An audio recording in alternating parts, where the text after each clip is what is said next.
na naranasan niya dati. Habang inaayos ang sarili niyang espada, napaisip siya kung ano nga ba talaga ang ibig sabihin ng tunay na kahusayan sa pag-iespada. Kaya naman, pumuwesto na ang bata, sa pag-asang may matututunan siya sa bagong pagkakataong ito. Ang stance pa lang ng bata ay ikinagulat na pareho nina Instructor at Sophie dahil gumamit siya ng isang perpektong neutral stance. Isang himala na makitang na master ng bata ang stance ng ganoon kanatural sa unang subok pa lang niya. Pero, ayaw pa ring magpatalo ni Sophie sa laban dahil nakasalalay dito ang dangal ng kanilang pamilya. Dala ang matinding determinasyon, sinalubong niya ang unang atake ng kanyang kalaban. Nagminti si Rowan, pero medyo nagulat siya. Pakiramdam niya, alam na agad ng bata kung saan siya balak umatake. Dahil alam niyang dibdib ang punteriya ni Sophie, iniwasan niya ang mga taga nito hindi lang isa, kundi paulit-ulit hanggang sa naharangan na siya at napilitang umatras. Nagsimulang mawalan ng gana si Sophie habang lumalaban dahil nababasa ng maingat niyang kalaban. Ang bawat galaw niya. Para bang nakikita na ng bata ang hinaharap bago pa man ito mangyari. Sa huli, inamin niya ang kanyang pagkatalo at humingi ng isa pang laban. Ngumiti sa kanya si Rowan at pumayag sa kanyang hiling. Pagkatapos ng laban, matagal silang nag-usap tungkol sa husay na ipinakita niya, hangang-hanga siya sa likas na talento nito sa paghawak ng espada. Lumalabas na 4 na beses silang naglaban sa kabuuan, at pareho silang nanalo ng 2 beses, at natalo ng 2 beses. Masaya na si Sophie na makalaban siya ng mas madalas. Bukod doon, tuwang-tuwa rin ang ibang estudyante dahil tungkol sa pag-aaral ng magic ang susunod na klase, kaya sa wakas ay makakapagpahinga rin sila ng konti. Pero naguguluhan si Rowan dahil sa tingin niya, malamang na ito ang isa sa pinakaimportanteng klase para maging miyembro ng unyon. Pero dahil sa tanong ng bata, nagulat ang kanyang mga kaklase. Sinabi ng isang estudyante na sa kasamaang palad, ang teacher nila ay sobrang galing at malayo sa level nila kaya imposibleng matuto ng magic mula rito. Sumang-ayon si Rowan na hindi madali ang matuto ng magic, pero naging interesado siya sa teacher na ito. Sa puntong ito, napapansin na talaga ng ibang estudyante na parang wala masyadong alam ang bata sa mga karaniwang bagay. Ang taong magtuturo sa kanila ng basic magic ay isang dating commander at dean din ng magic sa academy. Ang taong iyon ay ang kagalang-galang na si Professor Arthur. Nakakagulat na makita ang isang character na may ganoong pangalan sa kwentong ito. Nagsimula na ang magic class. Si Professor Arthur ang lalaking dating respetadong commander. Namangha si Rowan nang makitang masiksik pa ang mana nito kaysa sa direktor. Dahil dito, naging curious siya kung sino nga ba ang pinakamalakas sa buong unyon. Nalaman ni Arthur ang tungkol sa bagong estudyante at ipinaliwanag na nagtuturo siya ng basic magic. Siyempre, nilinaw rin. Anya na halos lahat ng estudyante ay nabubwisit sa klase niya. Pero mukhang iba si Rowan dahil balak ng bata na maging isang mage at sumali sa union. Labis na ikinatuwa ng matandang professor ang pag-amin na ito at pinuri niya ang bata dahil sa matindi nitong determinasyon. Kasabay nito, ipinaalala rin niya na lumalayo siya sa landas ng swordsmanship. Napaisip tuloy si Rowan kung ito ba ang dahilan kaya kakaiba ang tingin sa kanya ng mga kaklase niya kanina. Kaya tinanong niya kung bakit. Ganoon ang nangyari. Bilang sagot, hinayaan ni Arthur ang batang si Sophie na sagutin ang kanyang tanong. Ipinaliwanag ng dalagita na para lubos na mamaster ang magic, kailangang matutunan ng isang tao ang napakaraming kaalaman na isang mabigat na pasanin para sa katawan at isipan. Ibig sabihin nito, kahit may isang taong napakatalento at may regalo ng magic, hindi pa rin sila ituturing na mage nang walang kahit 10 taon na training. Kinumpirma ito ni Arthur at ipinaliwanag din na mahirap maging miyembro ng union pagkatapos ng graduation. Nang marinig ang impormasyong ito, nadismaya ang bata. Napagtanto niyang ang isang first-class mage ay hindi sapat para maging active member, kailangan daw na umabot man lang sa second class ang galing mo. Dahil doon, nagtakda ng layunin si Rowan na maabot ang third-class magic bago siya mag-graduate. Isang ambisyosong pangarap nito na pati ang professor ay nagulat dahil baka hindi pa naiintindihan ng bata kung ano talaga ang ibig sabihin ng third-class magic. Tinulungan siya ni Arthur na maintindihan ito sa pamamagitan ng pagsulat sa board na swordsmanship ang pangunahing focus ng union. Habang ang magic naman ay ginagamit para sa paghahanap ng karunungan at kaalaman, nagsulat siya ng isang napakakomplikadong formula sa board na ginagamit para makagawa ng isang basic fire arrow, pero may mali rito base sa kanyang alaala. Naalala ng bata na nakita na niya ang formula na ito dati malapit sa ritual pit. Sabi ni Arthur, normal lang na hindi makita ng mga estudyante ang problema sa formula. Mukha itong komplikado, kahit na ang fire arrow ay itinuturing na isang madaling spell. Ang mga mas advanced na spells ay dihamak na mas mahirap gayahin. Buong husay na ipinakita ni Professor Arthur ang isang magandang bersyon ng fire arrow spell sa kanyang mga estudyante. Gayunpaman, may napansing maliit pero importanteng detalye si Rowan. Medyo hindi stable ang araw ng professor. Mukhang maglalaho na ito anumang oras. Ipinaliwanag ng professor na napaka-eksakto ng mga magic formula. Kahit gumamit pa ng maraming mana, ang isang maliit na pagkakamali ay pwedeng sumira sa buong spell. Pero pagkatapos, maingat na nagdagdag si Professor Arthur ng isang huling sangkap sa magical formula. Isang nagniningas na palaso ang biglang naging mas malaki at mas malakas kaysa kanina. Sa tingin pa lang sa matinding kapangyarihan na ito, hangang-hanga na ang lahat ng mga estudyanteng nanonood. Sabi ni Arthur, kailangang saulado ng mga mage ang mga formula na ito at siguraduhing laging perpekto ang mga ito. Ang pag-aayos ng isang spell ay nangangailangan ng matinding pasensya at husay. Halimbawa, ang pagpapalit ng isang fire arrow para maging isang bola ay gumagamit ng mas maraming mana at nagbibigay ng matinding pagod sa isip at katawan. Bukod pa roon, ang magic ay madalas na may mas maraming likas na limitasyon kumpara sa pag-iespada. Ipinaliwanag ni Sophie na ito ay dahil ang pagdaloy ng mana ng diretso sa isang armas ay karaniwang mas madali at mas epektibo kaysa sa pagcast at pagkontrol ng isang komplikadong spell. Dagdag pa ng instructor, ang paggamit ng mana ay nakakaubos talaga ng lakas. Kaya naman, ang lakas ng isang mage ay nakadepende sa sarili nilang baon na mana. Ngayon, mas malalim na ang pagkakaintindi ni Rowan kung paano gumagana ang magic. Naiintindihan niya na ang abilidad ng isang mage ay direktang limitado sa laki ng kanilang mana pool. Kung totoo iyon, ang likas na mababang konsentrasyon ng mana ni Rowan ay magiging malaking hadlang sa kakayahan niyang gumamit ng magic. Gayunpaman, naniniwala siya na sa pamamagitan ng masusing pag-aaral ng mga prinsipyo ng magic, baka makahanap siya ng solusyon sa kanyang mga problema kahit na tila malabo pa ito sa ngayon. Tinanong ni Professor Arthur si Rowan ng isang interesanteng tanong dahil gusto niyang makita kung alam ba nito ang kailangan para makapag-cast ng isang partikular na spell. Tamang sumagot si Rowan na kailangan ng formula, pero idinagdag niya na ang mga formula na ito ay magiging napakahirap para sa mga mage na matandaan habang nasa gitna ng labanan. Dahil dito, ang sistema ng mga formula ay kalaunang ginawang mga magic circle na perpektong nagpapakita ng mga prinsipyo ng mga formula. Napagtanto ngayon ni Rowan na ang mga tattoo na nakita niya sa braso ng shelter director ay isa palang magic circle. Nalaman niya na mas gusto ng ibang mga mage na iukit ang mga magic circle sa kanilang katawan para mas mabilis na makaangkop sa paggamit ng magic. Ang magic circle ay nagsisilbing isang makapangyarihang simbolo. At kung ang formula ay ituturing na isang equation, ang magic circle naman ang representasyon nito sa anyo ng simbolo. Dahil sa kaisipang ito, tinanong ni Rowan kung ang pag-chant ba ang paraan para sa verbal na pagsalin ng formula. Nagulat sa matalas na obserbasyon ni Rowan, napaisip ang propesor kung paano niya narating ang ganoong konklusyon. Ipinaliwanag ni Rowan na ang formula na isinulat ni Professor Arthur sa pisara ay tila nagsisilbing blueprint para sa paggawa ng fireball. Kung ituturing na isang simbolo ang magic circle, ibig sabihin na ang chanting ay ang pagsasalin lamang ng spell na iyon sa pananalita. Ang komentong ito ay nagpangiti sa propesor ng may pagmamalaki. Kahit na unang araw pa lang ni Rowan, nagpakita na siya ng malalim na pag-unawa sa isang konsepto na patuloy pa ring pinag-aaralan ng maraming mage. Hangang-hanga si Professor Arthur sa bilis ng pag-intindi ni Rowan sa mga komplikadong ideyang ito. Kinumpirma niya na ang chanting ay simpleng pagbigkas lamang ng mga tamang salita, at ang paglalagay ng mana sa bawat salita ang bumubuo sa incantation ng isang spell. Para patunayan ito, nagcast ang propesor ng isang malakas na fireball spell, at sa pagkakataong ito ay incantation lang ang ginamit niya.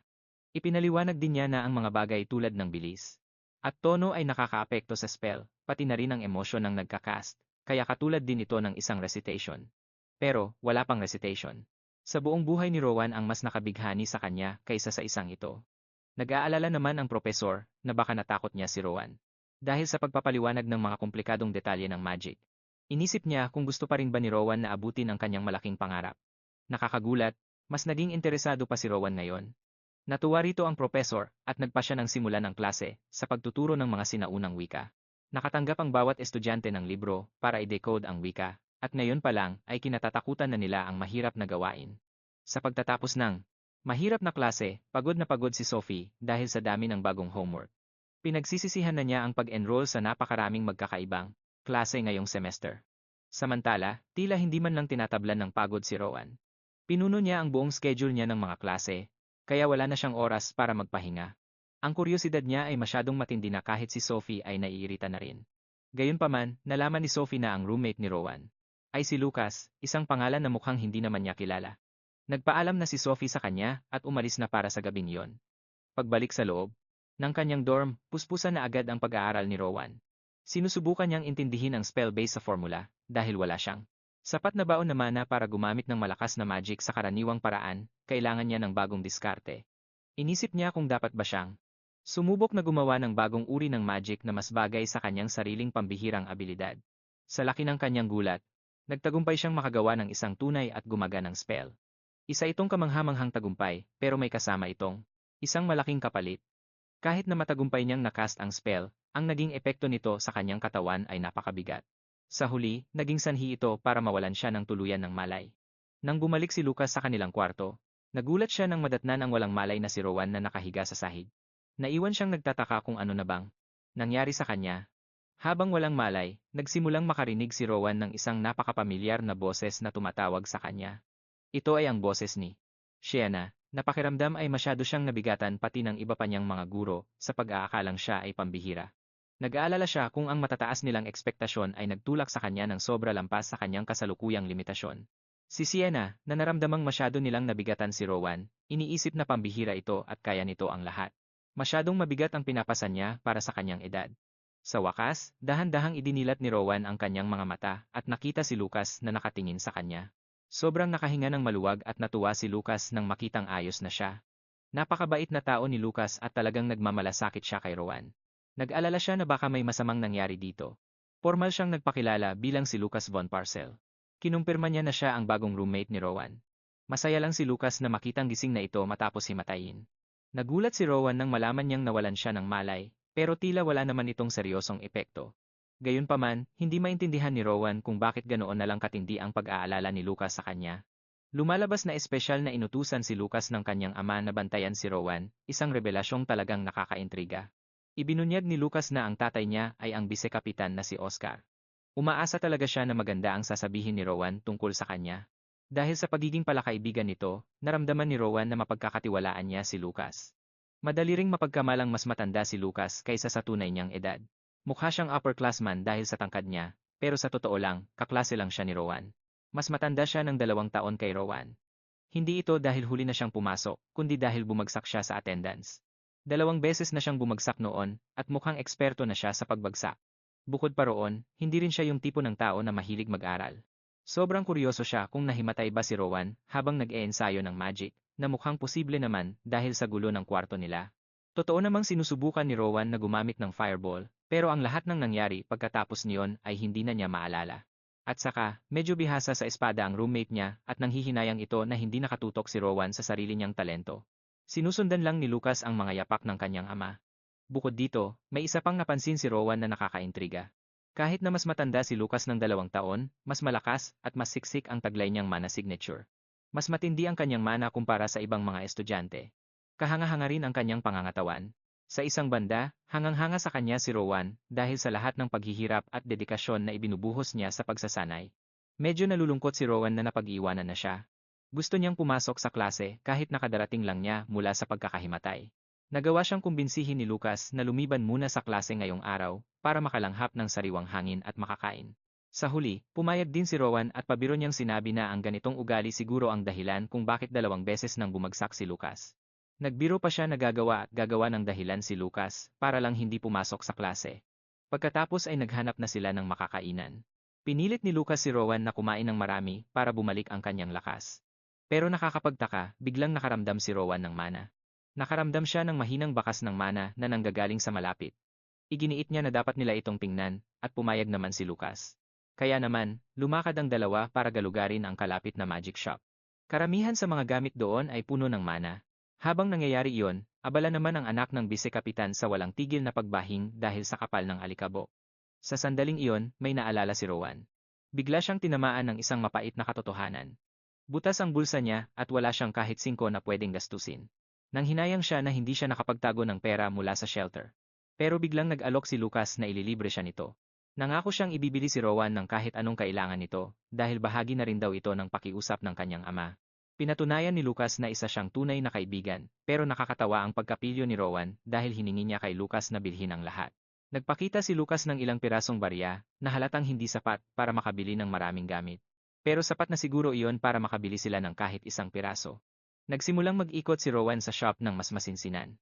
Naghahanap na siya ngayon ng gamit na pasok sa limitadong budget ng kanyang roommate. Biglang may nahagip ang kanyang mga mata. Isang partikular na bagay ang kumuha ng buong atensyon niya. Ito ay dahil sa matalim at malabong mana signature na nanggagaling dito. Isa itong itlog na may nakaukit na kakaibang magic circle. Sa kabutihang palad, napakababa lang ng presyo nito. Lumapit ang may-ari ng tindahan at ipinaliwanag na ang hawak niya ay ang bato ng galasya. Sabi niya, dekorasyon lang daw ito. Naniniwala ang lahat na ang itlog na ito ay hindi na mapipisa kaya wala na itong silbi kundi ang maging palamuti na lang. Nagtanong si Rowan kung ano ang nasa loob nito. Pero maging ang may-ari ng shop ay hindi rin sigurado kung ano yon. Ayon sa mga kwento, ang bato ay nagsisilbing kulungan para sa isang hindi kilalang nilalang. Nakuha ito ng may-ari sa pag-aakalang mapapakinabangan ito. Pero walang nagka-interes dahil hindi naman ito napipisa. Isa lang ang bato sa maraming magical items doon, kaya naging kuryoso si Rowan. Iniisip niya kung may mangyayari nga kaya kapag nasira ang selyo. Pinayuhan siya ng may-ari na huwag masyadong umasa. Malabong mangyari iyon dahil nangangailangan ito ng isang napakakakaibang spell para mabuksan. Gayunpaman, lalong naging interesado si Rowan.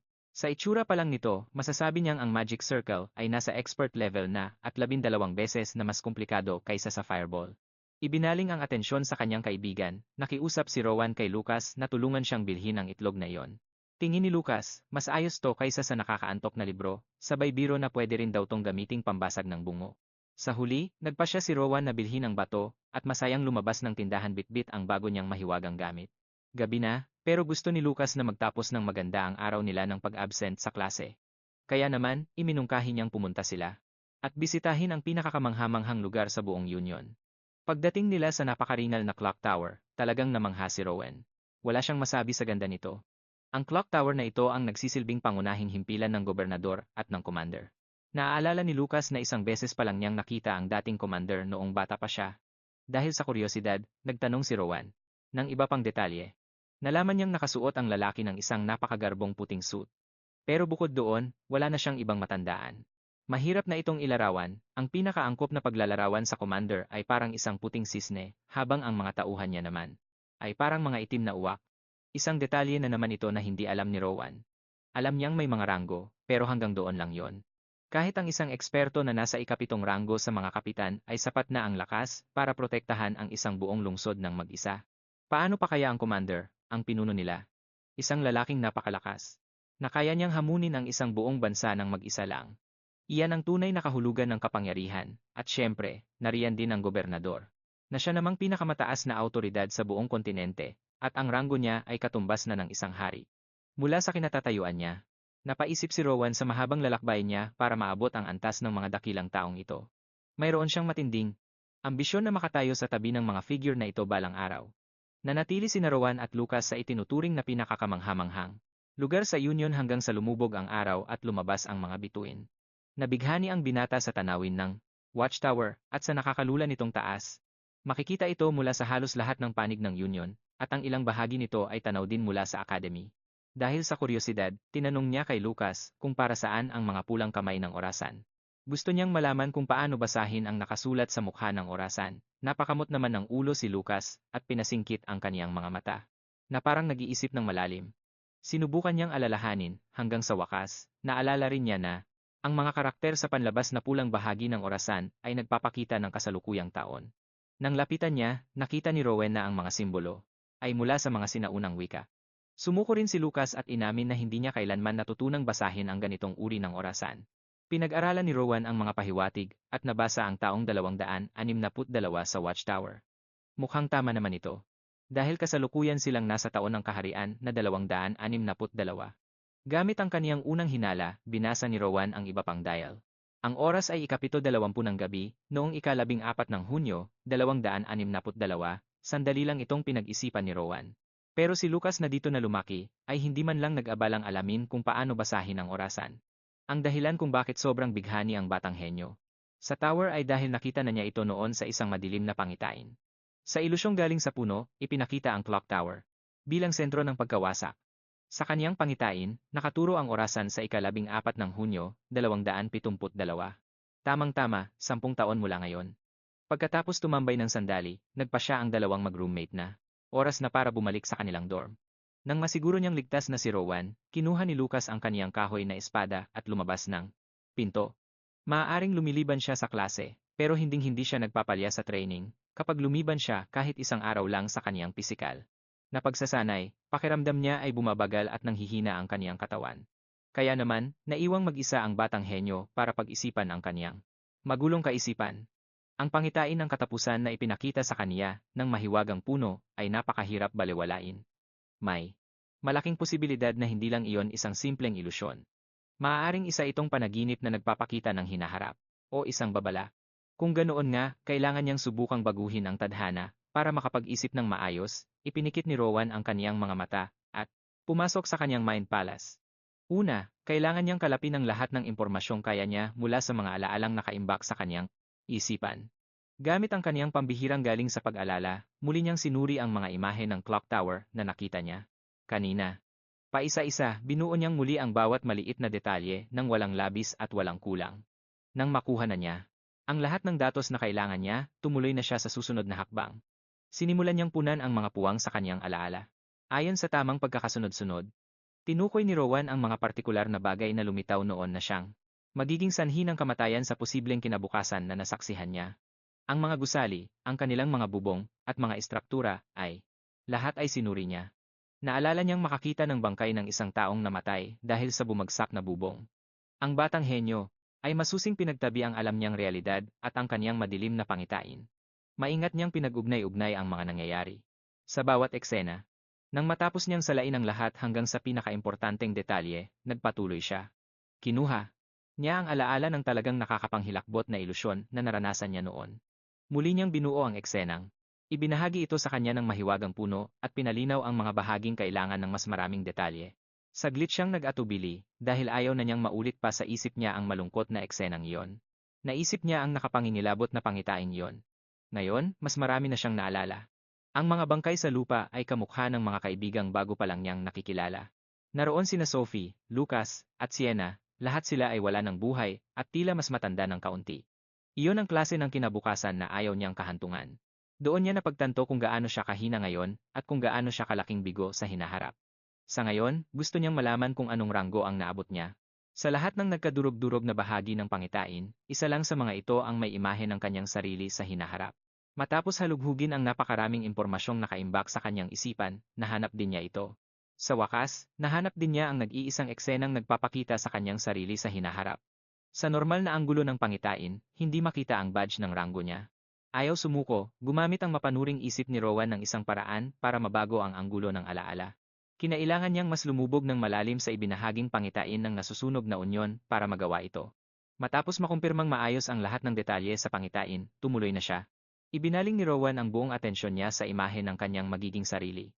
Mula sa loob ng alaalang ito, dapat ay mabuo niya ang kwento ng mga nangyari. Nang mag-focus siya sa dibdib ng kanyang future self para tingnan ang badge ng ranggo, may napansin siyang nakakapangilabot. Nanlamig ang buong katawan ng batang si Rowan.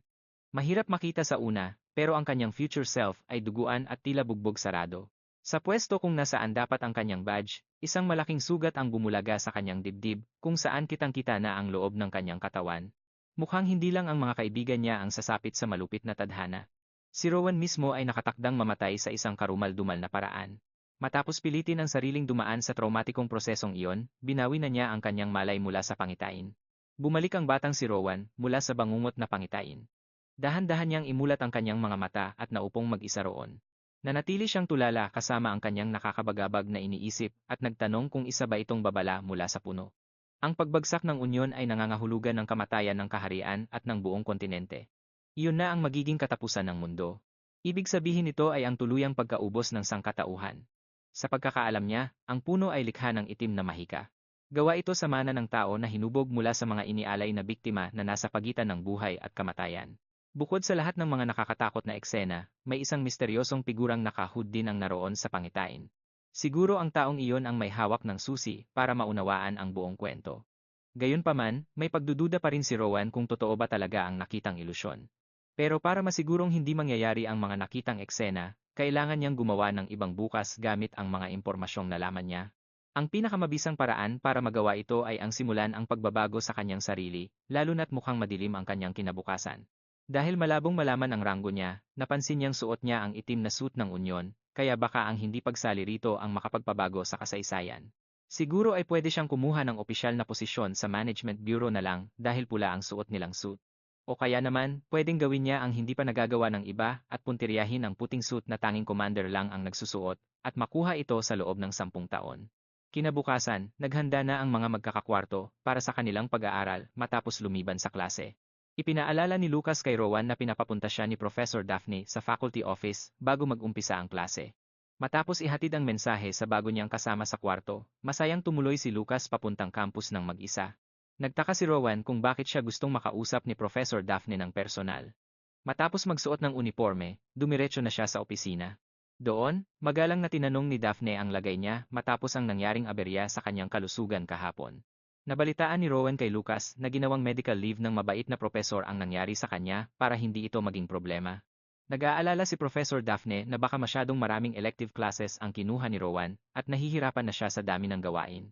Pinayuhan siya nitong magbawas o gumawa ng adjustments, pero nanatiling matatag ang pasya niyang pasukan ang lahat ng klase. Sa katunayan, excited pa nga siya sa mga klaseng hindi pa niya napapasukan. Pakiramdam ni Professor Daphne ay may pananagutan din siya sa pagkahimatay ni Rowan.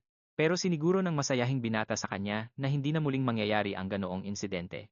Sa huling pagkakataon, pinaalalahanan siya nito na lumapit lang kung kailangan niya ng tulong, at taos-pusong nagpasalamat si Rowan.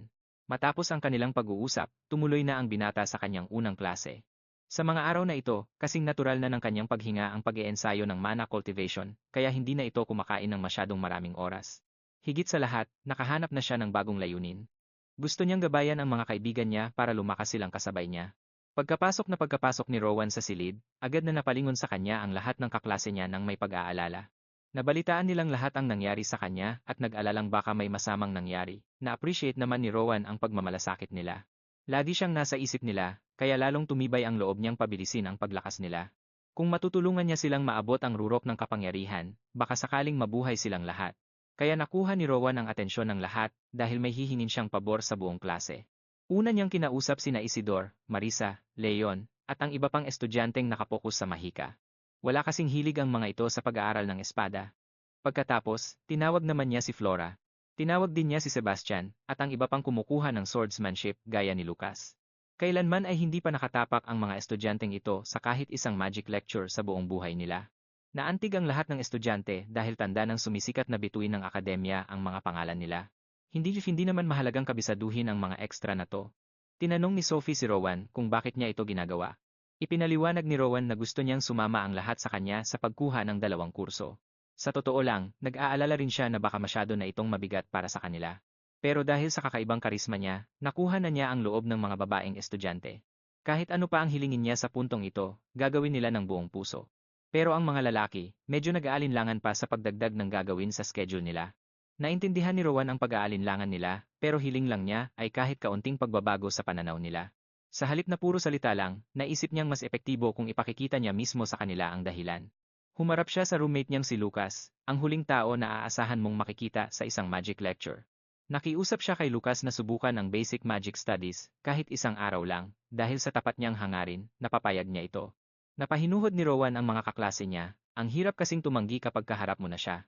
Pumasok ang Dean ng Magic Studies na si Professor Arthur sa lecture hall at nagulat sa rami ng tao. Nakita niyang wala ng bakanteng upuan sa klase ngayon.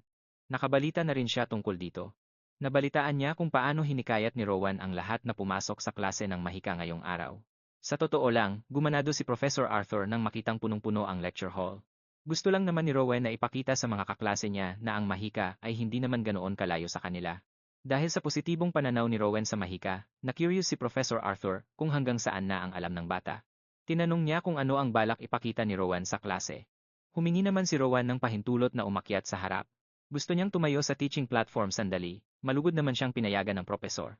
Nakaupo si Lucas sa gitna ng mga estudyante katabi si Sophie. Hindi niya alam ang dapat maramdaman. Hindi niya alam kung mahihiya ba siya o matutuwa sa kawalan ng takot ng roommate niya. Habang naghahandang umakyat sa stage si Rowan, may ibang kaganapan naman sa labas ng hall. May nag-uusap sa tapat mismo ng main lecture hall sa pagitan ng mga kawani. Isang napakaabalang tao mula sa Union ang dumating ng maaga para sa klase ng mga first year. Hinala ni Professor Daphne na si Rowan ang dahilan. Inamin naman ni Director Lazarus na isa nga ang bata sa mga rason. Bukod sa interes niya kay Rowan, bahagi rin ng opisyal na tungkulin niya ang pagbabantay sa paaralan. Pati si Miss Sienna Runner ay bumisita rin dahil day off niya ngayon. Wala nga siyang pasok, pero binigyan siya ni Vice Captain Oscar ng isa pang utos na dapat tapusin. Iniwan ni Mr. Diego Sanchez ang training field niya para lang dumalo sa isang magic class. Nabalitaan niya kasi na ang pambato niyang freshman swordsman ay nag-enroll sa magic class ngayon. Pati ang principal mismo ay sumama na rin para samahan si Director Lazarus sa pagbisita. Tiningnan ni Professor Daphne ang kakaibang grupo ng mga matataas na opisyal na nagtipon-tipon doon. Pinaalalahanan niya sila na huwag gagawa ng kahit ano na makakaabala sa klase. Pagkatulak niya sa pinto, bumungad sa kanya ang tindi ng init mula sa isang naglalagablab na apoy. Gumawa si Rowan ng isang perpektong fireball.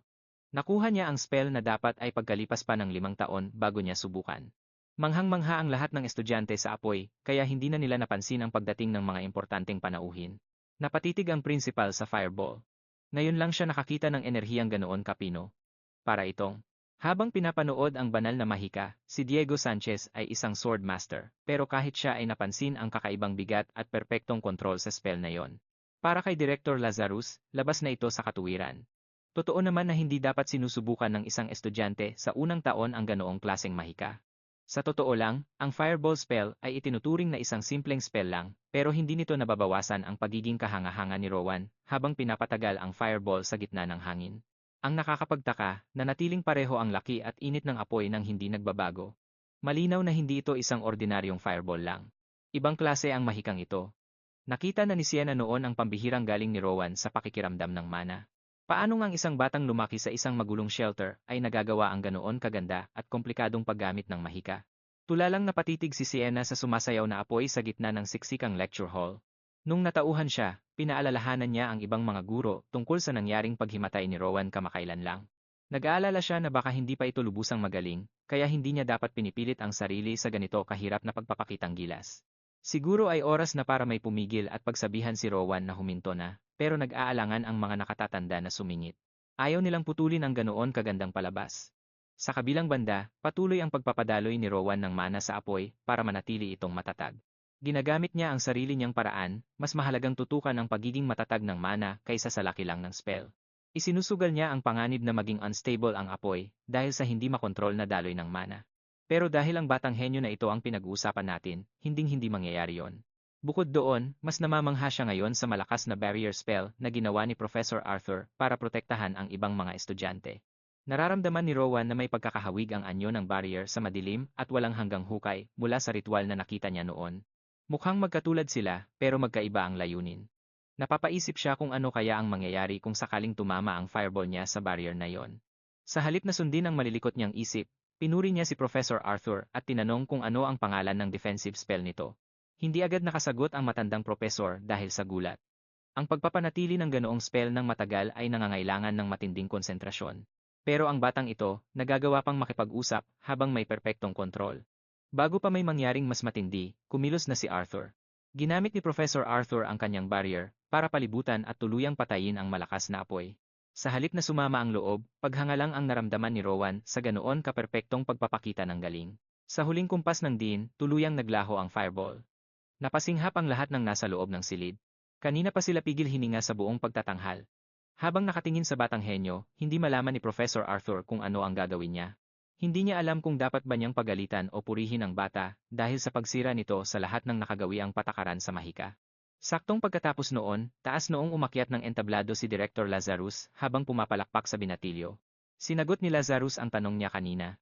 Sinabi niya na ang barrier na yon ay ang signature spell ni Dean Arthur, ang Azure Flame Barrier. Nang marinig ito, lumingon si Rowan sa kanyang propesor at pinuri ang angas ng pangalan nito. Tumanggi si Arthur at sinabing hindi siya ang nagpangalan doon, na ang ibig sabihin ay may ibang nagbigay ng ganoong kagandang pangalan sa gawa niya. At dahil usapang pangalan na rin lang, tinanong ng Dean si Rowan kung may pangalan din ba ang ipinakita niyang apoy kanina. Naguluhan si Rowan at iginiit na isa lang iyong simpleng fireball, wala nang iba pa. Kahit sino namang may sapat na kaalaman sa mahika ay alam na hindi lang yon isang simpleng fireball. Si Rowan, higit sa kaninuman, ang dapat na mas nakakaalam doon. Iniwas niya ang kanyang tingin at inamin na nagpapanggap lang siyang walang alam. Hindi pa niya napapangalanan ang bago niyang technique, pero ngayon ay na-distract na siya sa pag-iisip ng ipapangalan dito. Sumingit si Director Lazarus at sinabing bilang pinuno ng bureau, hindi niya pwedeng palampasin ang katatapos lang na pangyayari. Tinanong niya si Rowan kung bakit ito gumawa ng isang bagay na napakadelikado. Sumagot naman si Rowan ng tapat at direkta. Tiwala siya na kaya niyang kontrolin ang apoy at sigurado rin siya na susuportahan siya ni Professor Arthur anuman ang mangyari. Wala siyang ibang hangarin kundi ang ibahagi ang spell na yon sa kanyang mga kaibigan. Gusto lang ni Rowan na bigyan sila ng kaunting kumpiyansa sa sarili. Gusto niyang makatulong sa pagpapahusay ng kani-kanilang mga mahika. Marahil ang ilan sa mga kaklase niya ay interesado pero takot lang sumubok. Sinabi ng dean na ang paggamit ng fireball bago ang graduation ay isa ng malaking karangalan. Ano na lang ang itatawag mo sa isang freshman na nalampasan pa yon? Ito ang paraan ni Rowan para ipakita sa mga kapwa-estudyante na walang imposible. Ganoon na lang siya kapositibo magsalita. Wala siyang kamalay-malay na isa siyang nakakatakot na henyo. Gayunpaman, bilang isang guro, nakaramdam ng hiya si Professor Arthur. Napaisip siya kung baka nalilimitahan lang niya ang potensyal ng bagong henerasyon dahil sa kanyang mga makaluma at nakakahon na mga salita. Ngayon, dahil sa batang ito, na-realize niya na ang sarili niyang pananaw ay hindi pala pwedeng i-apply sa lahat ng estudyante. Pagkatapos, lumingon si Rowan sa matandang dean at mapagpakumbabang humingi ng kaunti pang oras sa podium. Mayroon pa siyang gustong gawin para ipakita sa mga kaibigan niya. Sa pagkakataong ito, tinawag ng batang henyo ang roommate niyang si Lucas paakyat ng entablado na labis na ikinagulat ni Lucas. Habang nagtataka kung ano ba ang ginawa niya para maging eksperimento sa harap ng lahat, naglakad siya paakyat ng entablado. Pagkarating niya sa podium, masayang ipinaliwanag ni Rowan na gusto niyang tulungan ang swordsman na maisagawa ang una nitong spell. Sa tingin ni Rowan, ang mahika at pag-iespada ay parehong tungkol sa pagkontrol ng mana sa magkaibang paraan. Araw-araw na sinasanay ni Lucas ang kanyang katawan at mana, kaya dapat ay kaya rin niyang gumamit ng mahika, pero ang estudyanteng ikatlong beses nang umulit sa unang taon, ay hindi pa nakapag-aral kahit kaunti ng teorya ng mahika noon. Paano niya magagawang mag-cast ng spell? Iminungkahi ni Rowan, na magsimula sa isang orasyon. Dahil kulang sa pagsasanay sa mahika si Lucas, ang orasyon ay dapat na mas madali para sa kanya, kaysa sa isang magic circle o formula. Kaya naman, dahan-dahan niyang sinimulang bigkasin ang isang mainit na orasyon sa sinaunang wika. Sinubukang sumunod ni Lucas, pero hindi niya makuha-kuha ang mahirap na pagbigkas. Sinikap ni Rowan na maging pasensyoso habang masiglang tinuturuan si Lucas. Gayunpaman, kahit isang pangungusap ay hindi nila matapos. Akala ni Rowan, ang isang taong 3 beses nang nag-repeat sa unang taon ay pamilyar na sa sinaunang wika. Gayunpaman, hindi siya sumuko. Isinali ni Rowan ang orasyon para ipaliwanag ang kahulugan ng gusto nilang likhain. Nagsimula siyang bumigkas ng tila isang tula na may kakaibang ritmo. Nandiri si Lucas sa naisip na kailangan niya itong gawin sa ganoon kalumang paraan. Ipinagpatuloy ni Rowan ang pagbigkas ng isinaling bersyon ng orasyon habang pinagmamasdan ang kanyang mga kaklase sa kanilang mga upuan. Habang tumatagal ang kanyang pagbigkas, lalong nagmumukhang tulala at naguguluhan ang lahat. Bigla, ang batang henyo ay nakaramdam ng matinding pagkalito at ganap na kawalan ng pag-asa. Akala niya ay maaari lang siyang umakyat sa entablado at ibahagi ang kanyang alam, pero tila walang nakakaintindi sa gusto niyang gawin. Kung dito pa lang ay hinto na sila, paano na ang malagim na tadhana sa loob ng 10 taon? Kung hindi sila lalakas, hindi na. Alam ni Rowan ang gagawin. Nagsimula siya sa pinakasimpleng orasyon, ang akala niya ay kaya kahit ni Lucas, pero hindi lang ang ibang estudyante, kundi maging si Sophie ay mukhang litong-lito. Na parang alien na wika ang sinasalita ni Rowan. Ang henyo ay natigilan na ikinabahala ni Lucas bago pa lumala ang lahat. Sumingit si Dean Arthur para ayusin ang sitwasyon at pinuri si Rowan sa magandang unang araw ng kanyang mini-lecture. Sabi niya, tinanong niya si Rowan kung maaari ba ring ituro ang spell formula para sa binagong orasyon. Ang hiling na iyon ang naghila kay Rowan pabalik mula sa kanyang kawalan ng pag-asa. Gamit ang telekinesis, kumuha siya ng yeso at nagsimulang magsulat ng isang detalyadong formula sa pisara. Namangha at natuwa ang lahat sa ganoong hangang pagpapakita ng telekinesis. Hindi nagtagal at naisulat na ni Rowan ang buong blueprint ng kanyang spell. Muling ipinatawag ni Dean Arthur ang kanyang maaasahang magical barrier. Sa pagkakataong ito, ang mga nasa stage naman ang pinoprotektahan nito. Sa halip na ang mga estudyanteng nakaupo sa madla, pinag-aralan ni Director Lazarus at ng Dean ang kamangha-manghang sulat sa pisara. Nang tanungin kung saan niya nakita ang formula, sinabi ni Rowan na hindi niya ito kinopya kailanman. Nakita niya ang isinulat ni Professor Arthur at binago ito. Ang mga may bihasang mata ay makakapagsabing hindi ito simpleng pagbabago lang. May mga binago ang bata para gumana ng mas mabuti ang spell para sa kanya, hindi niya alam kung gaano kaseryoso ang kanyang sinasabi, pero parang sinabi na rin niyang gumawa siya ng isang ganap na bagong spell formula. Ang direktor at ang Dane ay nagkatinginan ng makahulugan. Kailangan nila ng mahabang pag-uusap tungkol sa susunod na gagawin at magpapatawag ng isang formal na pagpupulong sa ibang lugar. Bago umalis, nagpasalamat si Director Lazarus sa bata sa pagpapakita ng ganoong makabagong spell formula. Sa kabilang banda, bumaling ang Dean sa Dark Elf at tinanong ang pangalan nito. Si Sienna ng Pillar of Faith, sabi niya, sabay saludo at formal na pagpapakilala sa sarili. Pagkatapos, bigla na lang ipinaubaya ng Dean ang mga natitirang oras ng lecture sa kanya para siya ang mamahala. Maaari niyang ituro sa kanila ang kahit ano. Sabihan silang mag-self-study o magsanay sa pag-espada. Kahit ano ay ayos lang basta manatiling ligtas ang mga estudyante. Nagawa pang iwan ni Professor Diego ang kanyang susunod na klase sa kawawang si Sienna na nasa maling lugar lang sa maling oras. Bago siya umalis, may isa pang huling bagay. Inalis ni Professor Arthur ang magical barrier na naghihiwalay sa kanila sa ibang mga estudyante. Ang ibang mga matatanda ay lumabas na para pag-usapan ang isang napakaseryosong bagay. Naiwan si Sienna para harapin ang silid-aralan, na puno ng mga bagong estudyante. Maingay ang lecture hall dahil sa mga bulungan tungkol sa mga nangyari, agad silang pinatahimik ni Sienna sa pamamagitan ng malakas na paghampas ng kanyang kamay sa mesa. Ang isang biglaang kilos na iyon ay nagpatahimik sa halos lahat ng estudyante sa takot. Si Sienna, ang runner ng Pillar of Faith, ay nag-anunsyo na pansamantala siyang naatasang humawak sa mga natitirang klase. Nais niyang ituring ito bilang isang opisyal na klase at dapat ganoon din ang gawin ng mga estudyante. Ang lahat ay dapat lumahok na tila ba isa siyang tunay na propesor. Mukhang kagalang-galang pakinggan si Sienna, pero ang totoo ay kinakabahan siya, pero siya ay pakiramdam niya, hindi siya nababagay doon. Hindi siya ginawa para magturo, dahil ang totoo, dapat ay isa siyang sundalong nasa gitna ng bakbakan. Ang mga guro, pati na ang mga nandoon noong ipinakita ni Rowan ang kanyang galing, ay nagtipon-tipon para sa isang mahalagang pagpupulong. Ang ilan sa mga gurong walang kaalam-alam ay nabahala sa biglaang pagpapatawag ng emergency committee, isang bagay na ilang taon na ring hindi nangyayari. Para sa iba, ito ang unang pagkakataon nila. Si Director Lazarus naman ay kumilos ng propesyonal, gaya ng lagi niyang gawi. Kalmado niyang inilatag ang pangunahing paksa tungkol sa patakaran sa edukasyon ng Union Academy. Una, iniharap niya ang kaso ni Rowan. Si Rowan ang batang naging dahilan ng pagpupulong na ito. Tumayo si Professor Arthur at inilatag ang lahat ng mga alam nilang impormasyon. Ikinuwento niya ang tungkol sa bata at sa fireball nito. Ngayon lang siya nakakita ng ganoon. Isang freshman, nagawa pang bigyan ng ibang interpretasyon ang isang komplikadong spell. Mahina ang kapangyarihan nito, pero sapat na ang pagkakamodify para maging isang kakaibang spell. Ang kakayahang baguhin ang formula ng mahika ay talagang wala pang katulad. Siyempre, ang ibang mga professor ay medyo nag-alinlangan, pero ano nga bang magagawa nila kung ang mismong dean na ang nagpatunay sa mga katotohanan? Nangako rin si Director Lazarus na gagamitin ang lahat ng kagamitan ng kawanihan para sa mas malalim na pagsusuri. Sa ngayon, kailangan muna nilang tanggapin ang isang posibilidad. Kailangan nilang aminin na baka nga may isang batang nakatuklas ng bagong paraan kung paano uunawain ang mahika. Sabihin na nating parang isang henyong walang kapantay si Rowan, pero bilang isang akademya, kailangan nilang masiguro na makakakuha siya ng tamang edukasyon. Kailangan niya ng edukasyong swak sa kanyang pangangailangan. Ang iba naman, gusto pa rin gamitin ang kanilang mga subok na napamamaraan. Pero para sa iba, ang isang henyong gaya niya ay dapat makatanggap ng espesyal na edukasyon na babagay sa mataas niyang antas.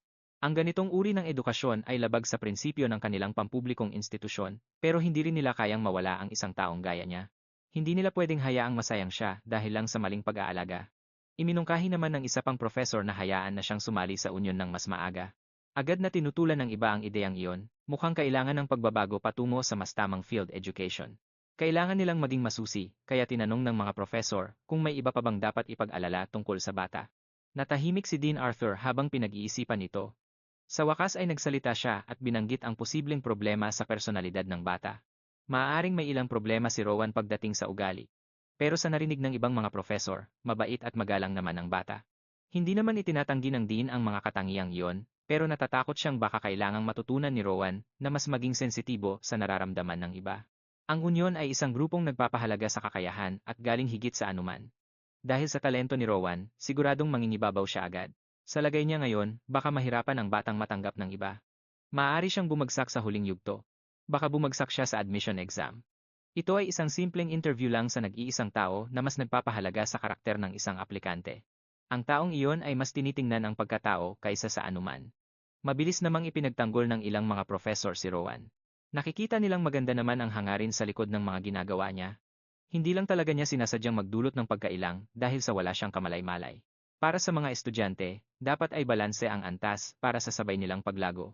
Masyadong malaki ang agwat sa pagitan ng batang henyo at ng mga kapwa niya freshmen. Isa siyang bata na kayang mag-imbento ng bagong mahika. Dahil walang patutunguhan ang usapan ng konseho, nagmungkahi ng isang plano si Director Lazarus. Iminungkahi ng direktor na magtakda na lang sila ng isang interview para sa bata. Itinuring naman itong isang napakagandang ideya. Walang tumutol dito. Maya-maya lang, inihatid na si Rowan sa faculty room at pinaupo. Pinaupo siya sa malaking mesa para sa pagpupulong.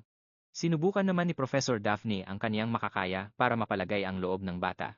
Tinanong niya ito kung ano ang nararamdaman nito sa sandaling iyon. Inakala niya na sumama ang loob ng bata sa nangyari sa kanila ni Lucas. Tama nga siya. Dismayado si Rowan sa sarili niya dahil hindi niya naintindihan ang kakayahan ng kaniyang kaibigan. Sumingit naman si Dean Arthur para aliwin siya. Nagsalita ang Dean tungkol sa hirap ng pagtuturo ng mahika. Ang karanasan nila ngayong araw ang nagpatunay sa katotohanan iyon. Nag-iisip-isip si Rowan at nakabuo ng ilang hinala tungkol sa kaniyang mga kaklase. Siguro ay hindi lang talaga binigyan ni Lucas ng pagkakataon ang mahika. Baka hindi interesado si Lucas. O baka naman maaga siyang nagsimulang gumamit ng espada kaya ang utak niya ay nahubog lang para doon. Baka napuwersa ni Rowan ang kaibigan niya na mag-focus sa ibang larangan nang hindi isinasaalang-alang ang kaniyang personal na kalagayan. Nakaramdam siya ng pagsisibsi at kahihiyan dahil sa mga iniisip niyang ito. Bukod doon, nag-aalala rin siya para sa kaniyang mga kaibigan. Nag-aalala siya na baka may sakit pala si Lucas at ang ilan sa mga bago niyang kaibigan. Itinuring ng batang henyong ito na may sakit ang kaniyang mga normal na kasama dahil lang sa mayroon silang mga pangkaraniwang talento. Siniguro naman ni Dean Arthur kay Rowan na wala talaga siyang dapat ipag-alala tungkol sa anumang uri ng sakit. Ang pakikinig sa mga nakakapanatag na salita ng matandang profesor ay nakatulong para gumaan ang loob ng kakaibang batang henyo. Nang makitang nakangiti na si Rowan, sumingit na si Director Lazarus para itanong kung bakit gustong-gusto niyang turuan ng mahika ang lahat. Ipinaliwanag niya na gusto niyang lumakas kasama ang kaniyang mga kaibigan para balang araw ay sabay-sabay silang maging opisyal na miyembro ng union. Nang marinig ang tapat at napakagandang sagot ng bata, gumaan ang pakiramdam ng mga profesor at nawala ang kanilang mga alinlangan. Sa mga mata naman ni Daphne, bakas ang labis na pagmamalaki. Isang pagkilala para sa kanya. Pagkatapos noon, pinaalis na si Rowan, maayos ang naging takbo ng mahalagang pagpupulong, at sa wakas ay makakapagpahinga na rin siya. Pagkalipas ng ilang oras, naisulat na ang bagong patakaran sa edukasyon para sa mga nasa unang taon. Itutugma nila ito sa bilis ng bawat estudyante. Ang kakayahan sa pag-aaral ay itatapat sa mga nangungunang estudyante, habang ang pakikihalubilo naman ay itatapat sa karaniwan. Mukhang patungo sa bagong direksyon ang Union Academy sa mga darating na taon. Isipin mo na lang kung gaano kahenyo ang isang tao. Isipin mong dahil sa sobrang talino mo ay nabago mo ang sistema ng edukasyon ng iyong paaralan, magdamag na nagtrabaho ang buong kaguruan para rito. Kinabukasan din, agad na ipinatupad ang plano para tuluyang baguhin ang kurikulum doon sa training field. Mayroong isang anunsyo. Inanunsyo ni Professor Diego Sanchez na ang pag-iespada at mahika ay magiging mandatory ng asignatura para sa lahat ng estudyante. Hindi narinig ni Lucas ang anunsyo dahil sa sobrang lakas ng paghikab niya. Nagulat si Rowan sa bilis ng pagbabagong ito. Bukod pa rito, inanunsyo rin na ang mga aktibong miyembro ng unyon ay sasama na ngayon. Sa bawat klase bilang mga assistant instructor. Malaya ang bawat estudyante na magtanong sa kanila at matuto hanggat maaari mula sa kanilang mga karanasan sa totoong mundo. Dagdag pa rito, sina Rowan, Sophie, at Lucas ay magsasanay ng bukod sa iba kung saan magpapalitan sila sa pakikipag-sparring sa isa't isa. Gustong-gusto ni Lucas ang bagong format na iyon, sabik na siyang subukan ang galing ng kanyang roommate. Ganoon din si Sophie, excited din siya. Magandang pagkakataon ito para makita niya kung paano makikipagsabayan ang galing niya sa espada. Laban sa pinakamagagaling sa lahat. Agad na sumabak si Lucas. Humamon si Lucas kay Rowan para sa unang sparring match. Nakapila naman si Sophie para sa susunod na round. Nang turn na niya, hindi nagtagal at agad na napatalsik ang kanyang kahoy na espada mula sa kanyang kamay. Akala niya ay makakapagbigay man lang siya ng disenteng laban, pero mukhang naging masyado siyang ambisyosa roon. Isang halimaw si Rowan na kayang basahin ang galaw ng kanyang espada na parang isang bukas na aklat. Gayunpaman, hindi siya basta-basta susuko. Nakakita siya ng konting butas pero hindi niya ito samantala. Sa mas marami pang pagsasanay, baka makatama na rin siya ng malakas. Agad na nakabawi mula sa kanyang nakakagulat na pagkatalo, magalang niyang kinamayan si Rowan bilang tanda ng sportsmanship. Tinanong din niya ito kung may nakikita ba siyang malubhang mali sa kanyang kasalukuyang teknik sa espada. Kalmadong nagpaliwanag si Rowan. Ipinaliwanag ni Rowan na medyo mali ang daloy ng kanyang mana, kung matututunan lang niyang ayusin ang direksyon ng daloy. Siguradong makakakita siya ng pagbabago agad. Sumingit naman si Lucas at pinasimple ito sa pagsabing dapat na siyang tumigil sa padalos-dalos na pagwasiwas. Mag-focus daw siya sa pagiging eksakto. Bukod dito, minsan ay nanginginig ang kanyang mga binti, malamang ay dahil sa kawalan ng lakas. Sumang-ayon si Rowan. Medyo masakit magsalita si Lucas, pero may punto siya. Gayunpaman, hindi pa kumpleto ang paliwanag nito. Sa ngayon, hinahati ni Sophie ang kanyang mana sa 50-50 ratio sa pagitan ng kanyang itaas at ibabang bahagi ng katawan. Kung ililipat niya ang mas maraming mana sa kanyang ibabang bahagi para sa mas magandang balanse, mas gaganda ang kanyang stance. Habang nagbibigay si Rowan ng mahalagang payo, si Lucas naman ay puro pang-aasar, pinagmamasdan ang kanyang tatlong pinakamahusay na estudyante. Ang makita silang nagkakasundo sa kanilang sariling paraan ay nakapagpangiti kay Professor Diego. Hindi siya makapaniwala sa mga sinabi ni Professor Arthur. Dahil sa nakikita niyang kabutihan at pagiging inosente ng bata, naisip niya na wala namang dapat ipag-alala ang mga matatanda. Pagkalipas ng ilang araw, ipinatawag ni Professor Daphne si Rowan sa faculty office para sa isa pang pag-uusap. Malaki ang naging tulong niya para masiguradong nasa bata ang lahat ng kailangan nito. Hindi na nararamdaman ni Rowan ang bigat. Wala nang bigat na nararamdaman si Rowan pagdating sa kanyang mga kaibigan. Mas nakilala na niya sila at nalaman ang kanilang mga kalakasan. Natutuwa lang si Daphne na sa wakas ay natutunan na rin niyang makiramay at umunawa sa kanyang mga kapwa-estudyante. Naging maayos ang buhay estudyante para kay Rowan. Chinishare siya ng kanyang mga kaibigan at madalas siyang binibigyan ng masasarap na merienda. Gayunpaman, may mga pagkakataon din na ang ilang mga babae ay may kakaibang hiling, mahirap itong intindihin para sa kanya. Paulit-ulit siyang niyayayang mag-shopping o tumingin ng mga bulaklak pagkatapos ng klase, na mga bagay na walang kinalaman sa pag-aaral. Napatawa na lang si Professor Daphne sa problema ng binata. Tutal, nasa edad na sila kung kailan nagsisimulang mabuo ang mga romantikong nararamdaman. Ang tanging sagot ni Rowan sa lahat ng mga paanyayang ito ay ayain na lang silang lahat na mag-aral ng sabay-sabay.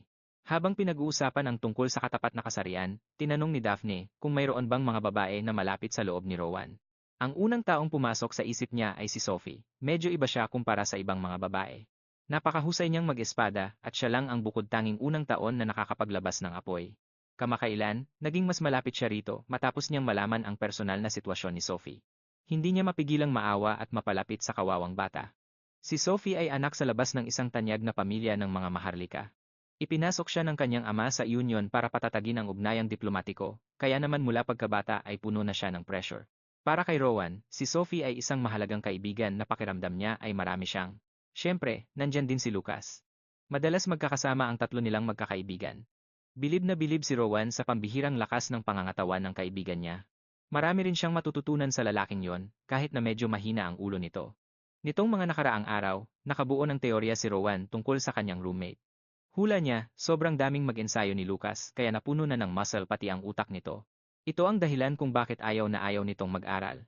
Grabe ang iniisip na istruktura ng utak ni Rowan para kay Lucas, pero mukhang tama naman siya. Bilang kaibigan, ginagabayan ni Rowan si Lucas para lang hindi ito uli bumagsak sa kanyang unang taon. Naniniwala siyang ito ang dapat gawin ng isang mabuting tao. Pero medyo kinilabutan si Professor Daphne sa kanya. Gayunpaman, matagal na niyang tanggap na ang mga henyo ay madalas na may kakaibang paraan ng pag-iisip sa mga bagay-bagay.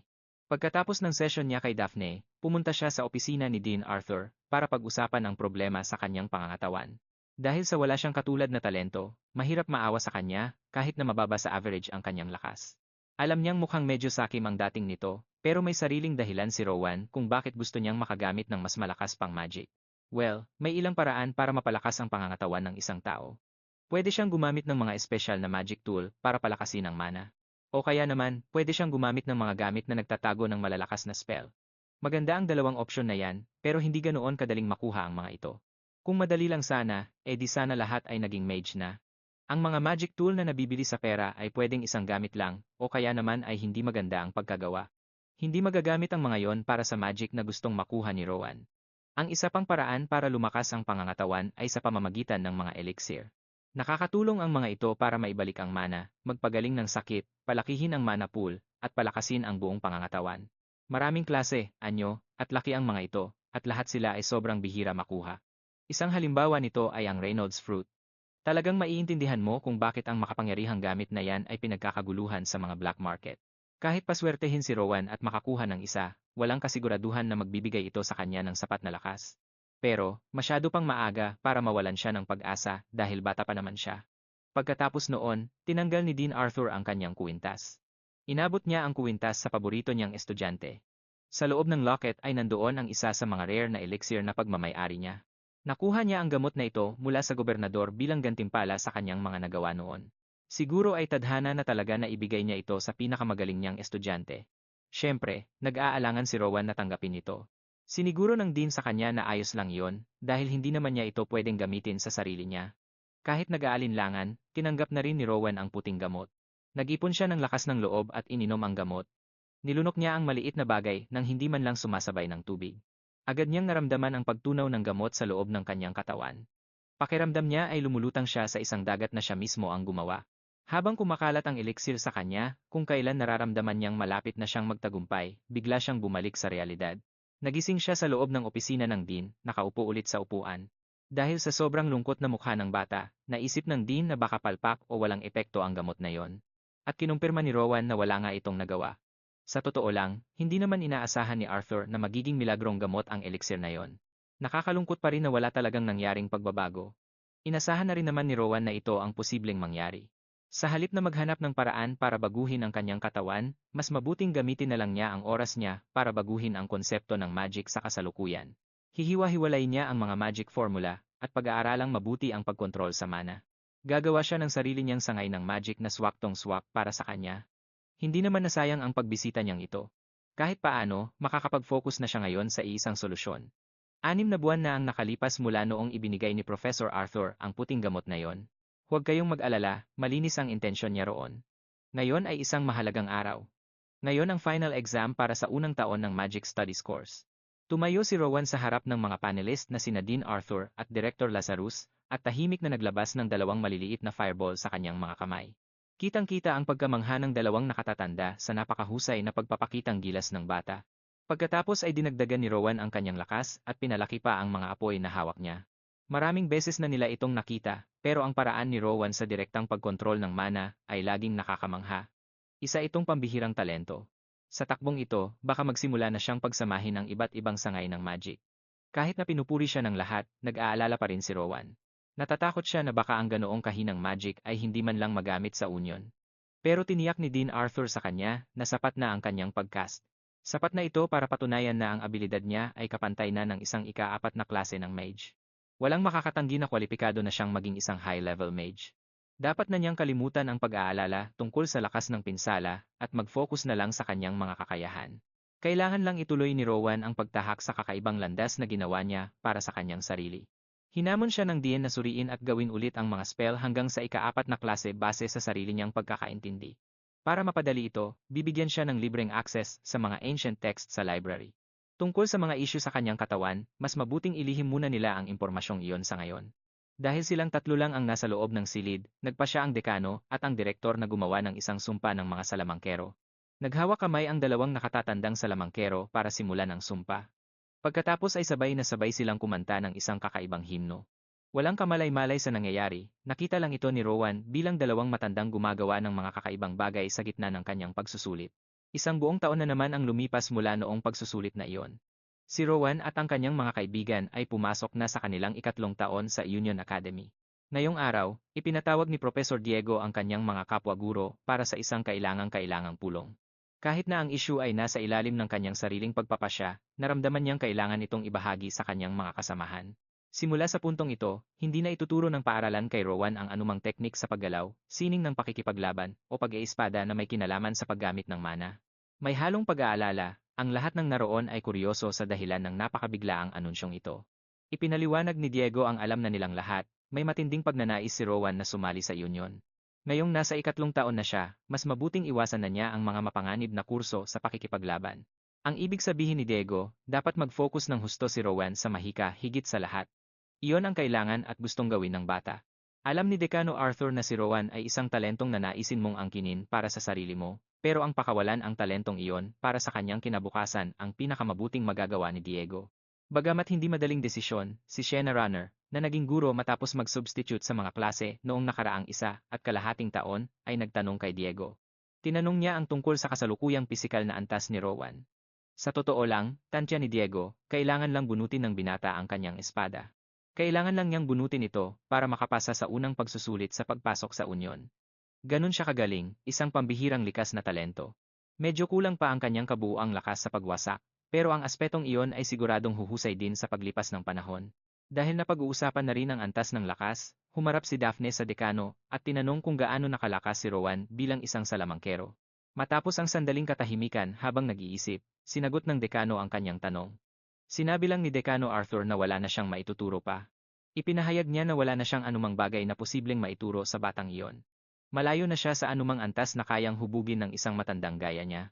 Sa ngayon, malayang nakakagamit si Rowan ng una at ikalawang klaseng mahika.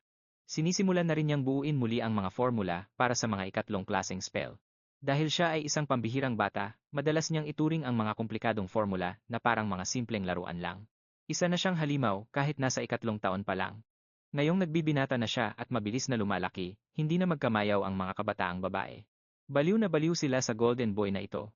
Kaya niyang nakawin ang puso ng kahit sinong babae sa isang iglap, kaya naman isinulat ang kanyang tadhana na ang pag-aaral lang ang inuuna.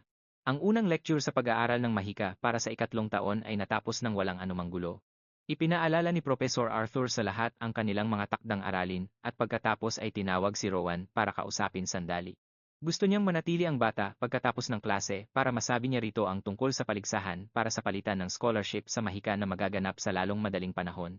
Wala nang mas magandang kinatawan na ipapadala kaysa sa sarili nilang henyo na galing mismo sa Union Academy.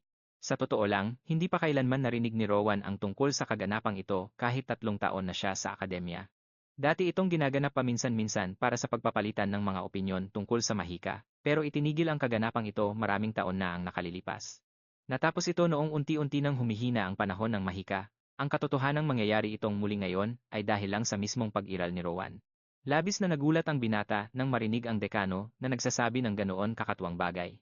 Alam mo kasi, ang lumalawak na reputasyon ni Rowan at ang mga kwento ng kanyang mga tagumpay ay nakarating na sa Schwerin.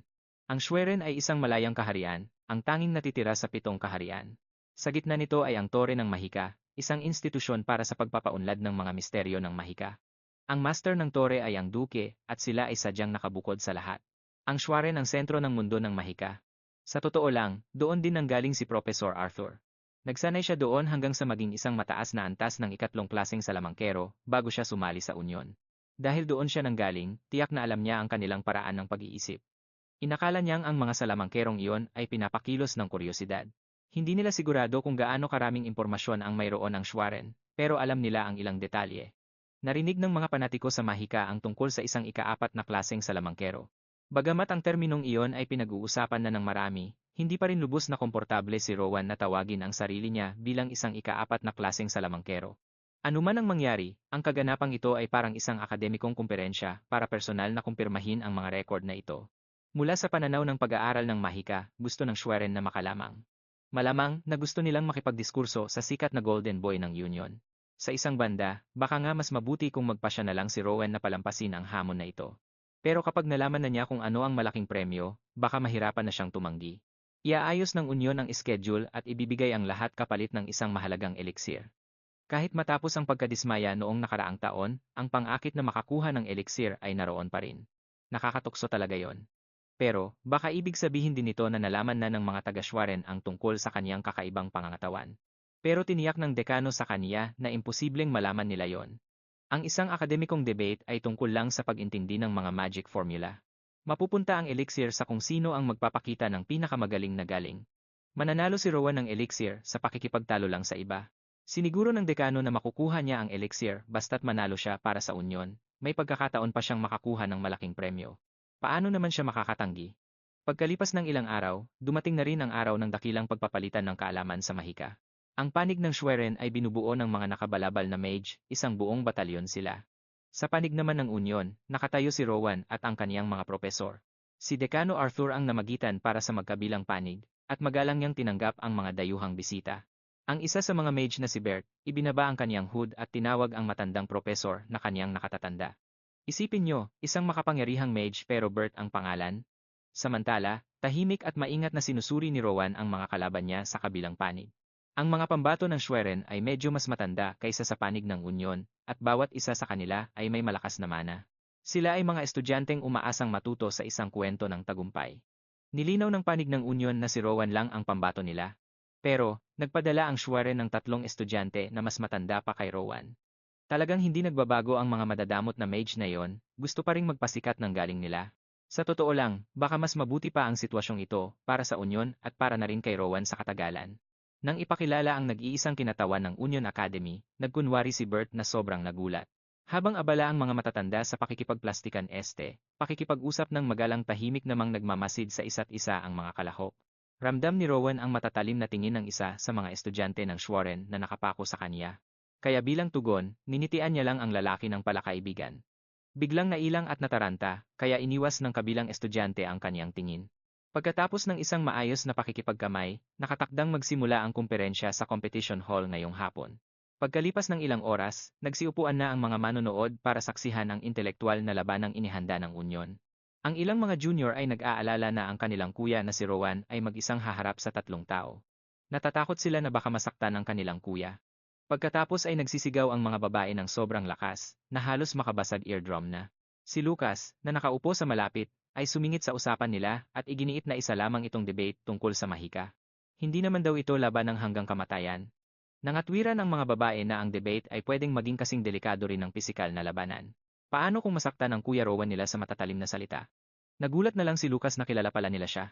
Aba, mahirap naman talagang hindi siya mapansin lalo na't lagi siyang nasa tabi ni Kuya Rowan. Sa tabi naman niya ay nakaupo si Sophie. Silang dalawa ay pumunta para panoorin ang kaibigan nilang dominahin ang kompetisyon gamit lang ang mga salita. Simula na ng programa, inanunsyo na ang pagsisimula ng pagpapalitan ng kaalaman sa mahika sa pagitan ng dalawang panig. Itinaas ng mga junior na babae kanina ang isang tela na may nakasulat na pangalan ni Rowan. Hindi talaga yon angkop na reaksyon para sa isang akademikong usapin. Itinaas ng mga junior na babae kanina ang isang tela na may nakasulat na pangalan ni Rowan. Talagang hindi ito nararapat na reaksyon para sa isang seryosong akademikong debate. Sa wakas, pumasok na ang bida, si Rowan. Pumasok din ang 3 lalaki mula sa Schwarren. Ngayong naroon na ang lahat, ipinaliwanag ni Professor Daphne ang opisyal na proseso at ang istruktura ng debate. Bawat kinatawan ay magpapalitan sa pagpapakita ng paksa, magsusulat ng mga spell formula, at pagkatapos ay tutuloy sa bahagi ng tanungan at sagutan. Ang unang debater para sa kaganapang ito ay si Ali Marco mula sa kaharian ng Schwerin. Makakalaban niya si Rowan sa unang round na ito. Dahil si Rowan ang binigyan ng karapatang pumili ng pinakaunang paksa, maingat siyang pumili. Pinili niya ang isang paksa na malapit sa kanyang puso. Pinili niya ang paksa tungkol sa telekinesis para sa unang round. Ang mga kinatawan mula sa Schwerin ay talagang nagulantang, sa madaling salita. Sa panimulang round, karaniwan ng sinusunggaban ang pagkakataon sa pamamagitan ng pagpapakita ng mga pinakamataas na nakamit ng sariling grupo. Pero heto ang kanilang nag-iisang kinatawan, sadyang ipinipresenta ang isang simpleng class 1 spell tulad ng telekinesis. Inisip ng ilang maid mula sa Schwarren na biro lang ito, at eksaherado lang ang mga balita, hindi sila naglakbay ng malayo para lang sa kalokohan. Sina Dekano Arthur at Direktor Lazarus ay kapwa na nahimik na lang at walang sinabi. Minaliit naman ni Ali Marco ang mungkahi, at sinabing ang paksa ay napakababa para sa antas ng kagalang-galang na forum na ito. Tinanong ni Rowan kung minamaliit ba niya ang Schwarren. Ipinaliwanag lang ni Rowan na kahit ang basic na telekinesis ay may malalim na pagkakomplikado. Ang mga ito ay karapat-dapat sa isang seryoso at mahigpit na talakayan. Pero giit ni Ali Marco, ang paghukay ng malalim sa ganoon kasimpleng spell ay pag-aaksaya lang ng oras. Pero hindi ba't ang mga mage ay nilikha para maglaan ng oras sa pagtuklas ng katotohanan, gaano man ito kaliit? Sa huli, pumayag din si Ali Marco sa mungkahi. Dahil hindi siya pamilyar sa format, tinanong ni Rowan si Ali kung anong paksa ang inihanda nito ng seryoso. Dahil minaliit ang nag-iisang kinatawan ng Union, iminungkahi ni Ali Marco ang ideya na pagdebatihan ang pagiging komplikado ng Fireball spell. Mayabang niyang ipinaliwanag na baka masyadong mahirap ang paksa para sa edad ni Rowan, pero ayos lang daw sa kanya ang madaling kalaban sa pambihirang pagkakataong ito. Nahulaan ni Arthur na siguradong nakarating sa Schwerin ang balita tungkol sa Fireball ni Rowan, at ngayon ay sinusubukan nilang bitagin ng bata. Pero isang sorpresa ang ibinato ng batang henyo sa lahat. Iminungkahi niya na dapat ay pagsamahin ang telekinesis at Fireball bilang isang package deal. Sa tingin niya, mas magiging makabuluhan at malalim kung tatalakayin nila ang pagsasama ng dalawang sikat na spell ng sabay kaysa puro salita lang. Ginamit ni Rowan ang kanyang telekinesis para damputin ang isang chalk at nagsimulang isulat ang kanyang unang formula sa board. Nataranta si Ali nang makita niyang nagcast ang bata nang hindi man lang bumibigkas ng orasyon. Hinding-hindi papayag si Ali Marco, na ganoon na lang siya sa pawan ng kanyang kalaban. Ginamit din niya ang sarili niyang telekinesis para isulat ang kanyang mga argumento sa board habang walang tigil na nag-orasyon para lang mapanatili ang epekto ng spell. Ang mga mata ng mga mage mula sa Schwerin ay nakatitig lang sa board habang hirap na hirap nilang iniintindi ang mga isinusulat ni Rowan. Imposible namang sinusubukan ng batang ito na gumawa ng bagong spell sa pamamagitan ng pagsasama ng dalawang magkaibang spell ng on the spot, di ba? Matapos ang pagsusulat sa board, pinatayo na ang mga debater para ipaliwanag ang kanilang gawa, na una si Ali Marco. Isinulat niya ang buong magkahiwalay na formula para sa telekinesis at fireball. Ang mga spell na ito ay binuo pa ng dakilang wizard. Standardized na ang mga ito, at wala nang puwang para pag-isahin pa. Isang napakatapang at malinaw na pahayag ang binitawan ni Alimarco. Ngayon naman ay oras na para sa interpretasyon ni Rowan. Lumakad siya papunta sa podium at inayos ang kanyang mga iniisip. Ipinaliwanag niya na ang telekinesis ay isang simpleng spell lang na kahit sino namang may kaunting mana ay kayang gawin. Noong una, plano sana niyang iargumento na madalas itong maling magamit dahil masyado itong nakadepende sa likas na lakas ng mahika ng gumagamit. Pero salamat sa kawili-wiling mungkahi ni Alimarco kanina, nagkaroon siya ng bagong ideya. Na-inspire siyang subukan ang isang mas kapanapanabik na konsepto ang pagsamahin ang dalawang nakasanayan ng mga spell. Sa kanyang board, makikita ang binagong anyo ng dalawang sikat na formula. Ang unang bahagi ng kanyang formula ay tungkol sa pagkontrol sa isang fireball na umiiral na. At ang pangalawa, ang mas masayang bersyon, ay mas madaling maipapaliwanag sa pamamagitan ng isang demo. Ang choke na kinokontrol niya gamit ang isip ay mabilis na uminog, hanggang sa lumikha ito ng ningas ng apoy. Ilang minuto lang ang nakalipas, nakagawa siya ng paraan para gawing isang nagbabagang fireball ang isang bagay na kinokontrol ng telekinesis. Literal na kinalikot at binago ng batang ito ang pinakadiwa ng mahika. Para lang maglibang, hindi talaga makapaniwala ang mga mage mula sa Schwarren sa nakikita ng kanilang mga mata. Ang nag-iisang demonstrasyon na ito ay kumuwestiyon sa lahat ng itinuro sa kanila tungkol sa mahika. Para sa sinumang hindi pamilyar sa kakayahan ni Rowan, siguradong nakakalito ang tindi ng gulat na mararamdaman nila. Buti na lang, sanay na ang mga nakatatandang faculty sa Union Academy. Ang bata ay hindi lang basta talentado sa mahika. Ang lawak ng kanyang kaalaman at galing sa pagsusuri ay talagang kakaiba. Habang patuloy niyang pinaikot ang nag-aapoy na chalk, nagsalita siya. Tuloy-tuloy na binasag ni Rowan ang isipan ng mga bisita sa pagpapaliwanag ng mga high-level na konsepto tungkol sa dalawang spell na akala nila ay basic lang. Wala man lang sa mga nakatatanda ng Schwarren ang nakasunod sa kanya, lalo na ang kanilang batang kinatawan na si Alimarco. Habang nakikinig siya sa lecture ni Rowan, naramdaman niyang para siyang isang hangal na ng hamon ng isang Diyos. Matapos ang kanyang napakagaling na pagpapakitang gilas sa pagsasalita at mahika, tinanong niya si Alimarco kung may gusto pa ba itong idagdag. Tinanong pa niya kung maaari ba siyang itama ng kanyang kalaban kung may nalaktawan siyang mas malalim na katotohanan. Ang mas malala pa rito, seryoso at tapat talaga si Rowan sa kanyang kagustuhang matuto pa. Hindi kayang gayahin ni Ali ang ginawa ni Rowan, at wala rin siyang naintindihan kahit isa. Sa ganitong lagay, siguradong mapapahiya siya sa harap ng mismong anyo ng mahika na nagkukunwaring isang bata. Paubos na ang oras niya para sumagot at unti-unti na siyang nilalamon ng takot na mapahiya. Pakiramdam ni Ali ay nasasakal na siya sa tindi ng pressure. Dahil hindi na niya ito kayang tiisin pa, bigla siyang umubo at nagsimulang duguin ang kanyang ilong. Literal siyang pinatumba ng mga salita, maging si Rowan ay hindi inaasahang mangyayari ang ganoon. Agad siyang isinugod sa infirmary. Ipinagpatuloy naman ni Rowan ang kanyang sunod-sunod na panalo laban sa mga debater ng Schwarren gamit ang katotohanan at lohika. Sa huli, nakuha rin niya ang inaasam na elixir. Masayang ibinigay ng mage na si Bert ang premyo sa binata, at nagpasalamat pa ito sa magandang laban kahit talo sila. Pinayuhan din niya si Rowan na maghintay pa ng kaunti bago inumin ang elixir. Kapag ininom daw ito sa murang edad, baka magkaroon ng mga side effect. Dapat ay inumin niya ito sa panahon ng kanyang graduation. May 2 taon pa siyang kailangang hintayin bago dumating ang oras na iyon. Dahil katatapos lang nating makitang mapahiya ang ilang mga mage, tingnan naman natin kung ano ang pinaggagawa ng ibang mga side character. Ang dalagang ito ay si Rita. Tulad ng ating bida, isa rin siyang third-year student sa Union Academy, 3 taon na siyang lihim na umiibig kay Rowan. Alam ni Rita na wala mang isang estudyante ang hindi nagkakagusto kay Rowan. Nakatanggap na siya ng hindi mabilang na mga confession, at mahigit sa kalahati ng mga bagong estudyante ay nag-apply lang sa Union Academy para sundan siya.